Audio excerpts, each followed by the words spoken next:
আজকে যারা বাসায় যাবেন, এই নিয়তে যদি আপনারা বিছানায় যান যে আমি রাতের বেলায় উঠে তাহাজ্জুদের নামাজ আদায় করব, রাতে ঘুমায়া গেছেন, ঘুম থেকে উঠে দেখেন ফজরের আজান দিয়ে দিছে, তাহাজ্জুদ পড়তে পারেন নাই, আল্লাহ নবী বলেন কুতিবা লাহু মা নাওয়া, নিয়ত যা করেছে তার প্রতিদান আল্লাহর কাছে লেখা হয়ে গেছে।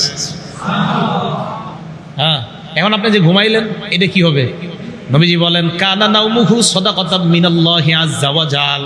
তাহাজ্জুদের নিয়ত করার পরেও তুমি উঠতে পারো নাই, ওই সময় তোমার এই ঘুমটা ছিল আল্লাহর পক্ষ থেকে তোমার জন্য সদকা। আল্লাহ উঠায় নাই, ঘুমা ঘুমা ঘুমা, আল্লাহ উঠায় নাই আপনাকে। তাহাজ্জুদের সময় নিয়ত করছেন উঠবেন, পরে ফজর হয়ে গেছে, আপনি উঠতে পারেন নাই, তো আল্লাহ তাআলার পক্ষ থেকে এই ঘুমটা আপনার জন্য ছিল সদকা।